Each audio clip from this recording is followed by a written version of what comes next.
I'm going to start on the feminine side for you guys, Aquarius. So, the Sun in reverse, Major Arcana card in reverse. I want to see what is in the subconscious, the Temperance. Okay. I also want to see the masculine. I don't usually do this. The Devil. Wow, all Major Arcana cards. And the Seven of Pentacles. So, feminine Aquarius. Feminine, feminine, feminine. We zoom in on that. How are you not feeling light and free in your body, in your experience, in your life in March? I'm recording this on March 14th. It's a little late. I apologize. So I want to say by the full moon, this energy is going to flip. However, let's read it in reverse right now, since that's how it came out. I feel like the feminine Aquarius energies are dealing with the past and not allowing themselves fully to be immersed in the present because it's colored. This card is very colored too, by what's behind them, and the sunflowers are behind them. And I never noticed the little green leaves, and they look a little withered. So by focusing on the past, feminine, in disappointments and loss in love, your heart is going to feel withered in doing so. You won't be able to feel like you can raise your flag and wave it around in exultation and exclamation of joy in your life if you're residing in some type of regret over the past. I feel like the subconscious, below the surface energies, though, are supporting you in helping you come to realize that this is going on and bringing you back into your full glory and full embodiment throughout the next couple of weeks towards the full moon, I want to say, to bring you back into balance and to bring you back into residing in the knowledge that you are a divine being of light and that at your essence is truly who you are. But you may not be feeling it in the middle of the month, Aquarius feminine, for whatever reason. I mean, everybody's situation is different because we're all individuals. So however that's resonating for you.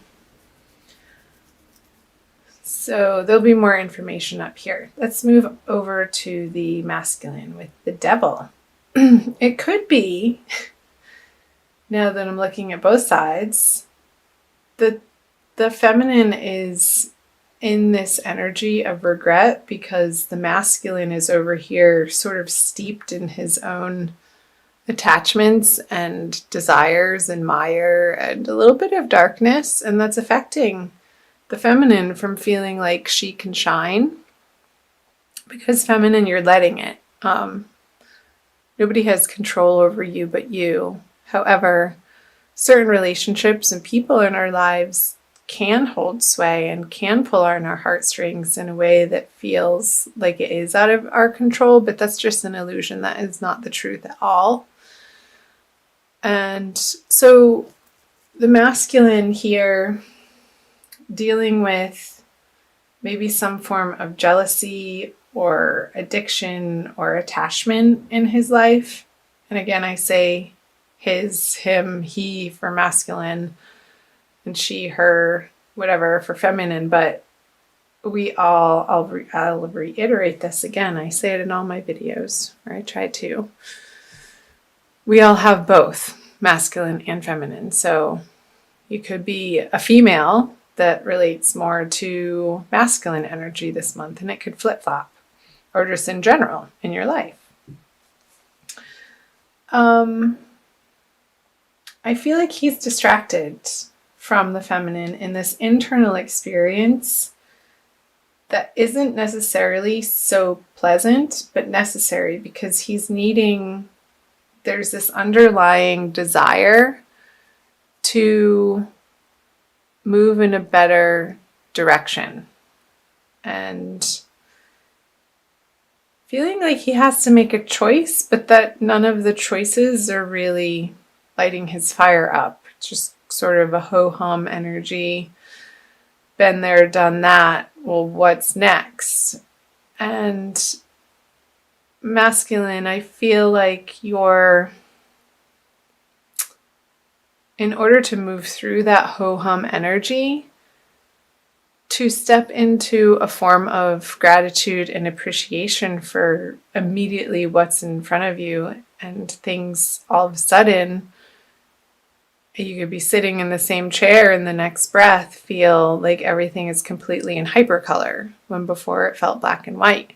That's up to you. We're in control of our experience, and what we see in front of us is completely based on our belief system. So I feel like masculine, you're undergoing this transformational process that's necessary in March around the new moon, of coming to really appreciate what is in your life, instead of maybe there was a little bit of an element of taking it for granted, and understanding the specialness in something that perhaps has been around a while, and renewing that vigor and renewing that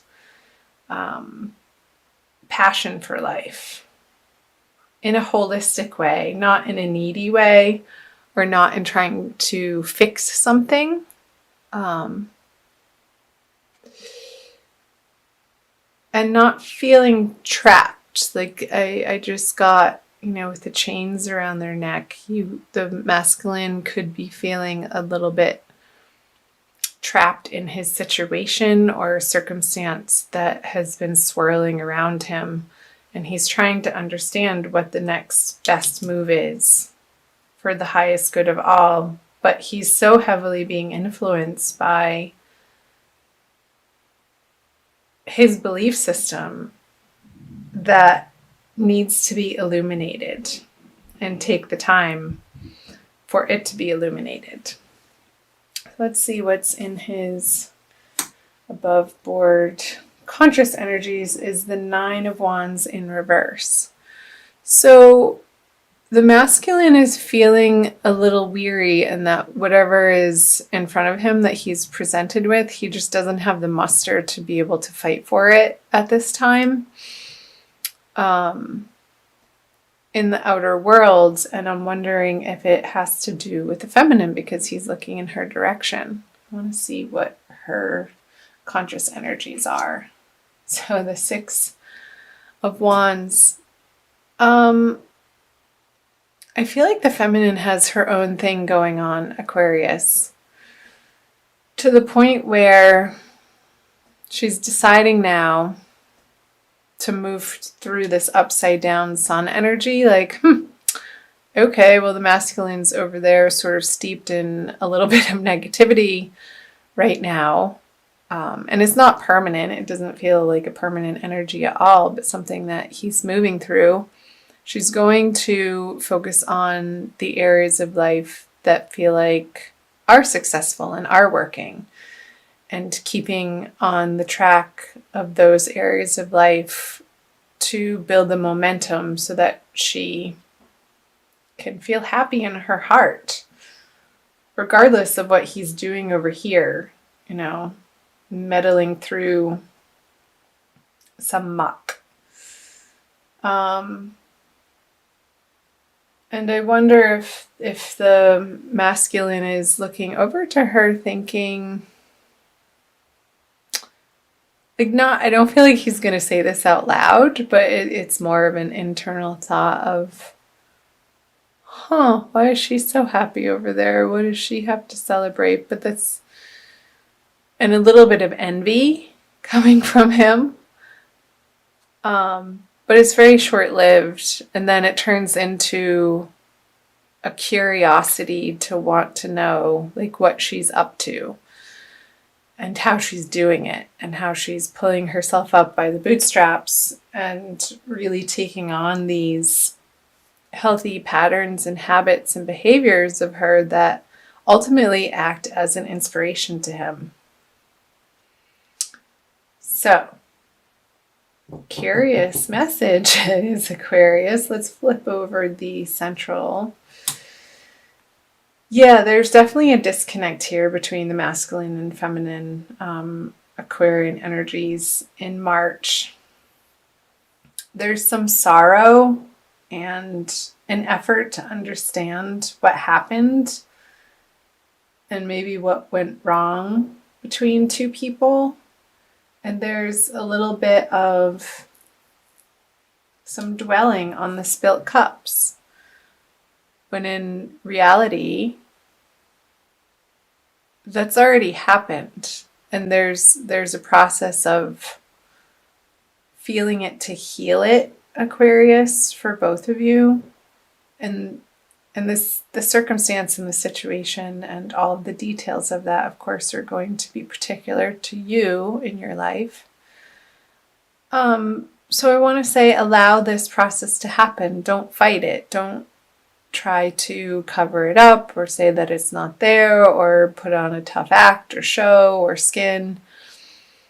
Really let yourself feel the sorrow or the loss or the grief in the situation and honor that. Honor that that is something that you're going through right now and it's not going to last forever. I feel like the more that we allow ourselves to experience what feels like the truth for us in the moment, the less of a hold and the less of the grip that it has over anything, over even our emotional state. It shifts when we don't resist it. That's the message. Don't resist this card. Because the resistance, I feel, is pulling him, like rooting him into placing himself just solid in this direction, but not resisting it. The cape loosens a little bit and he can start twirling around and being a little bit more playful with these energies. And then, like, I understand grief. Sometimes it can be so heavy and deep that you just have to laugh almost at the ridiculousness of the experience, and there's a little bit of comic relief around it. And so taking it seriously, but also not taking yourself so seriously, Aquarius. And that's a message for both of you. So I hope that resonated for some of you. Let me know in the comments section below. I also want to pull a Rumi Oracle by Alana Fairchild for you to solidify some advice and these messages for you, Aquarius, both feminine and masculine. So again, I thank you for being here. Thanks for watching. So feel free to share these videos as you feel inspired to. You're welcome to. You know of any Aquariuses that if you're cross-watching and you're not an Aquarius at all yourself, to share with your Aquarian friends. You can also find me on Facebook and Instagram. The links are below in the description box. I always fail to mention that, but as I'm shuffling, I wanted to let you know that. Arise. Yes, number 13. Such beautiful artwork. The distinction and the melding of the light and the dark, they both exist in this card. And the figure in it down here reminds me of the Five of Cups in the center of your reading and how your guardian angels are watching over this process for you, Aquarius. So I will read to you the poem from the book. 13. Okay. Wings of hope languish from lack of use. When wings dissipate and weaken, life begins to lose its value. Every cell in your body is created to rise to challenges. Your life is meant to confront everything that holds you captive. Don't sit at the bottom of the well, not caring about salvation. Listen to the voice within calling to you. Reach for eminence beyond your own maturity. Rumi. How perfect. This so reiterates and affirms this message of what was coming through in the tarot, you guys, about don't languish in this sorrow alone. Let yourself feel it, but also reach out for angel guidance too. And it will pass. You can move through it. So don't stay here too long, but allow it to happen if that is in your experience, is the message. Okay, Aquarius?